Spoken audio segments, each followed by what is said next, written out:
하나님께서 우리에게 창세기 10장의 말씀을 선포하여 주고 있습니다. 창세기 10장의 말씀을 보면 노아의 홍수 이후에 노아와 그의 아들들이 이제 살아남았잖아요. 그래서 하나님께서 홍수 이후에 이 세상에 이제 노아의 이 세 아들의 후손들을 통해서 이 땅에 다시 사람들이 가득 차게 만드시는 것을 우리에게 보여주고 있습니다. 굉장히 복잡하죠. 아, 뭐 2절에서 5절까지는 이제 야벳의 족보가 나오고 6절에서 20절까지는 이제 함의 족복이 나오고 21절에서 이제 21절에서 32절까지 말씀을 보면 이제 셈의 족보가 나오고 있는 거죠. 야벳과 함과 셈의 이제 족보들이 쭉 나오게 됩니다. 이 족보들을 저희가 이제 읽을 때 기억하셔야 될 것은 하나님께서 노아의 아들이 세 명이 있었는데 셈과 야벳과 함의 이 아들이 세 명이 있었는데 이제 창세기 9장에 보면 아버지 노아가 포도주를 마시고 옷을 이제 훌훌 벗어버리는 그런 부끄러운 행위를 했을 때 그 세 아들 중에서 함이라고 하는 아들은 아버지의 부끄러움을 가려주지 못하고 조롱하고 비웃었다는 것입니다. 그래서 노아가 술에서 깨어난 다음에 그를 비웃었던 함이라고 하는 아들의 후손들을 이제 저주했죠. 너희 형제인 셈과 야벳의 종들이 될 것이다라고 그렇게 저주하고 나머지 셈과 야벳이라고 하는 두 아들, 아버지의 부끄러움을 가려주었던 두 아들에게는 축복을 선포했죠. 먼저 셈에게는 하나님을 찬양할 수 있는 그런 민족이 될 것이고, 그리고 함의 후손들이 이제 셈의 후손들을 섬기게 될 것이고, 그리고 야벳이라고 하는 아들에게 뭐라고 말씀하셨냐면 창대하게 될 것이다라고 말씀하셨습니다. 그리고 셈의 그늘에서 어, 거하게 될 것이고 또 함이라고 하는 그런 아들의 후손들이 이제 야벳을 섬기게 될 것이다라고 이렇게 축복을 하셨습니다. 결국에는 함에게는 저주를 하시고 셈과 야벳이라고 하는 이 두 아들은 이제 노아를 통해서 축복을 하신 것이죠. 그 이후에 이제 10장의 말씀을 보면 그 이후에 축복과 저주를 이제 한 후에 셈과 야벳의 후손들과 또 함의 후손들이 어떤 민족이 나왔는지를 쭉 구체적으로 보여주고 있는 거죠. 우리가 이 10장의 족보를 가만히 보면 인간의 관점에서 보면 사람의 관점에서 보면 굉장히 복잡한 족보입니다. 굉장히 복잡한 족보인데 우리가 이 10장의 말씀을 이해하려면 사람의 관점으로 보면 계속해서 누가 누구를 낳고 누가 누구를 낳고 계속해서 이제 복잡한 족보가 이어지게 되는데 하나님께서 이 복잡한 족보를 우리에게 주신 이유가 있습니다. 그것은 이 10장의 말씀을 볼 때 자꾸 사람의 관점으로 이 족보를 이해하고자 한다면 더 복잡해진다는 것입니다. 그렇잖아요. 누가 누구를 낳고 누가 누구를 낳고 어느 민족이 형성되었다라고 하는 것을 우리에게 일깨워 주고 있는 것이거든요.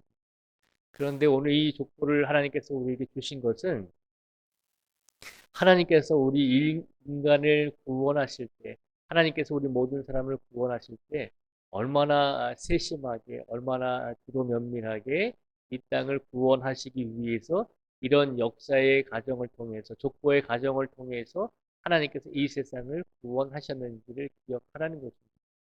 그러니까 함이라고 하는 이 아들의 후손들을 보면 오늘날의 이제 이집트라든지 아프리카 대륙 그리고 이스라엘 백성들이 가나안 땅으로 들어오기 전에 그 땅에 누가 살고 있었나요? 가나안 민족이 살고 있었죠. 이 함의 후손들은 어, 지금의 아프리카 대륙 그리고 이스라엘 백성들이 이스라엘 땅으로 들어오기 전에 살았던 가나안 땅, 가나안 민족이라고 불리우는 그런 후손들이 그곳에 살고 있었고 하나님께서 야벳이라고 하는 아들에게는 이제 네가 창대하게 될 것이다라고 말씀을 하셨습니다. 이 야벳은 어느 쪽이냐면 인도, 유럽 민족을 말하고 있는 것입니다. 거의 이제 유럽 쪽의 후손들을 말을 하고 있는 것입니다.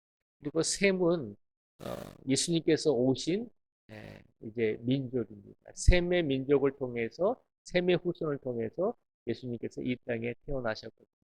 그래서 셈의 후손들은 지금의 이스라엘 땅이 아니라 이제 오른쪽으로 가면 이라크도 있고 이제 이란이라고 하는 나라들도 있잖아요. 그래서 중동의 근처에 민족들이 셈의 후손들이었습니다.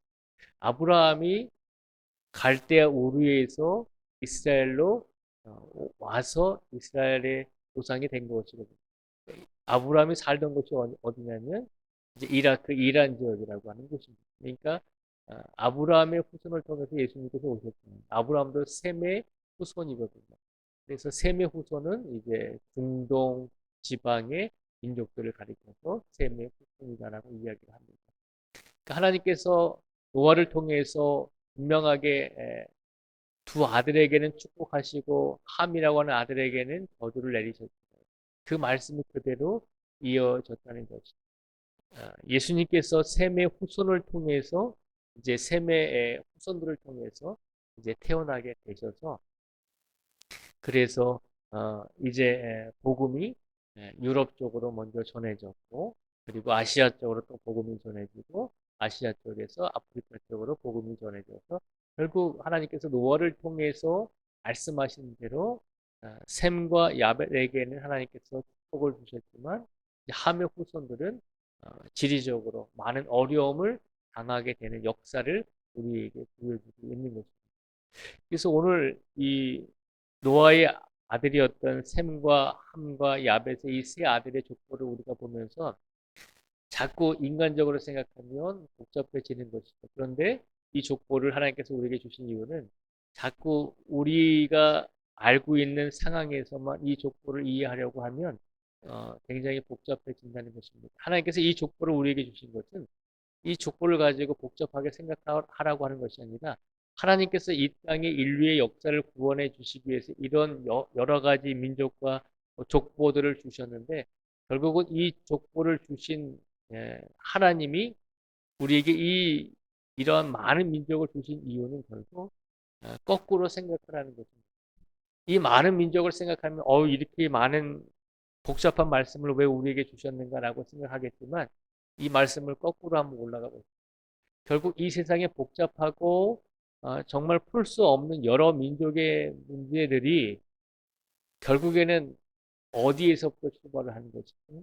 결국에는 그 민족의 조상의 조상에 올라가다 보면 결국에는 노아의 세 아들인 에, 셈과 야벳과 함의 세 아들로부터 이 세상의 모든 민족이 출발했다는 것입니다. 그리고 그 세 아들은 어디에서부터 또 내려왔죠? 아담으로부터 내려왔죠. 그리고 그 아담은 누가 지으셨나요? 하나님이 지으셨죠.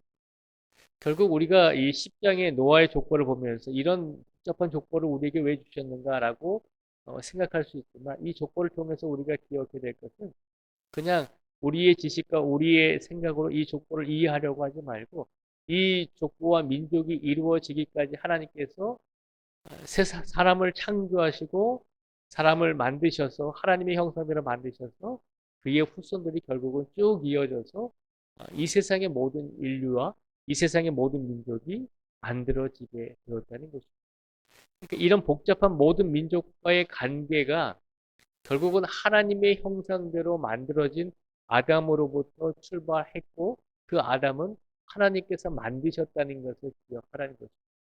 그러니까 이 세상의 여러 가지 민족과 민족 간의 갈등들, 사람과 사람과의 갈등들, 이웃과 이웃과의 갈등들이 있잖아요. 그 문제들을 생각하면 머리가 지끈지끈하고 풀 수 없는 그런 상황들이 많이 있잖아요.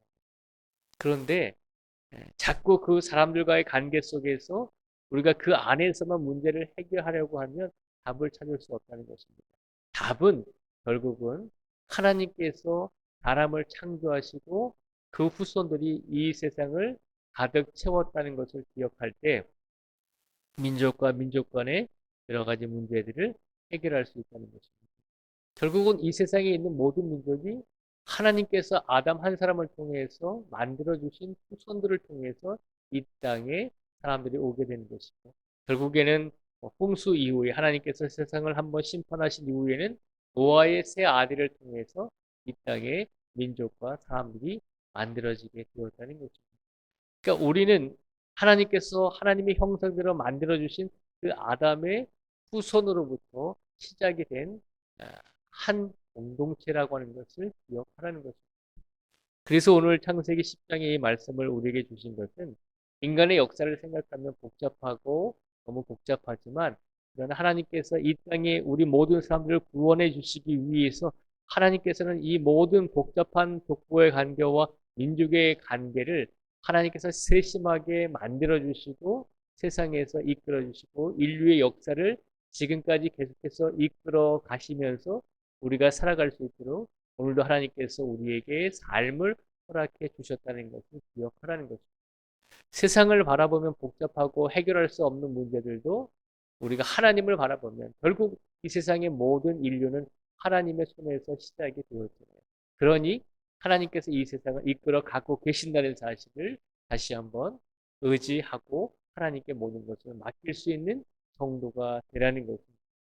우리가 알고 있는 것, 우리가 경험한 것, 그것을 가지고 세상을 이해하려고 하지 말고 하나님께서 세상을 창조하시고 하나님께서 사람을 만드시고 하나님의 형상대로 만들어 주셔서 이 세상을 지금까지 이끌어 가고 있다는 그 진실의 말씀을, 진리의 말씀을 우리가 기억할 때 우리는 세상을 바라보면서 해결할 수 없는 문제들도 하나님을 바라볼 때 하나님을 바라봄으로 우리가 이 세상의 모든 문제를 해결할 수 있게 됨을 기억하라는 것입니다. 오늘도 세상을 창조하시고 우리를 창조하시고 우리를 이 땅으로 이끌어 주시고 모든 민족을 주관하시고 모든 민족을 이끌어 가시는 그 하나님의 세심한 계획과 뜻이 오늘도 이 세상에서 이끌어져 가고 있으니 우리 삶 속에서 일어나는 모든 문제들, 우리 삶 속에서 내가 해결할 수 없다라고 느껴지는 그 모든 일들을 하나님께서 분명히 기억하시고 하나님께서 분명히 우리에게 허락하셨다는 것을 다시 한번 확신하시면서 우리가 해결할 수 없는 그 모든 문제들을 다시 한번 하나님께 맡김으로 우리 인류의 모든 복잡한 역사와 민족을 하나님께서 이끌어 주셨으니 우리 개인의 삶 또한 하나님께서 분명히 이끌어 주시고 해결해 주실 것이다라고 하는 확신을 가지시고 오늘도 우리에게 주어진 모든 삶을 하나님께 맡기고 의지하시면서 오늘을 살아가실 수 있는 우리 모두가 되시기를 주님의 이름으로 축복을 드립니다. 기도하겠습니다. 아버지 하나님, 이 시간 간절히 간구합니다. 우리가 오늘 창세기 10장의 말씀을 보면 수없이 많은 민족들과 또 수없이 많은 후손들이 이 땅에 태어나서 또 많은 민족을 이루고 또 그 민족이 서로 싸우기도 하고 전쟁을 치르기도 하고 서로 돕기도 하고 복잡한 인류의 삶을 이제 이루어져 가고 있음을 우리에게 보여주고 있습니다. 인간의 생각과 우리의 경험으로 이 족보를 바라보면 너무너무 복잡하고 이 복잡한 족보를 왜 우리에게 주셨는가라고 생각할 수가 있습니다. 그러나 우리가 하나님을 바라보면 복잡한 인류의 역사 또한 하나님의 손에서 출발했고 그리고 하나님께서 세심하게 인류의 역사를 주관하시고 이끌어 가고 계신다는 것을 일깨워 주셨습니다. 또한 하나님께서 뜻하신 대로 이 모든 인류가 살아갈 수 있도록 계획하신 대로 이 모든 인류가 이루어질 수 있도록 그렇게 우리들의 역사를 이끌어 주셨다는 것을 다시 한번 하나님께서 깨우쳐 주셨습니다.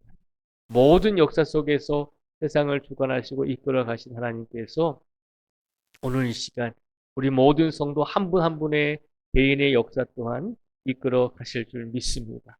아버지 하나님, 나의 삶 속에서 일어나고 있는 해결할 수 없는 복잡한 문제들, 아무리 기도하고 아무리 우리가 발버둥 쳐도 응답을 받지 못했던 그 모든 것들까지도 하나님께서 분명히 해결하시고 응답하여 주실 줄 믿습니다. 우리가 기도하고 간구하는 모든 것에 대해서 하나님께서 해결책을 가지고 계시고 하나님께서는 하시지 못하는 일이 없음을 우리로 하여금 알게 하여 주시옵소서. 이 시간 우리의 모든 개인의 삶과 개인의 인생까지도 오늘도 하나님께서 뜻하시고 계획하셔서 이끌어 가고 계시다는 것을 확신케 하여 주시고 그런 믿음을 가지고 오늘도 우리의 삶을, 나의 인생과 나의 시간을 하나님께 맡기고 살아갈 수 있는 우리 모두가 되게 하여 주시옵소서. 오늘도 모든 성도들의 영역을 강건하게 붙들어 주시고 아프고 지친 성도들 위해 하나님께서 복의 복을 더해 주시고 평안함을 더하여 주시기를 간절히 간구하오며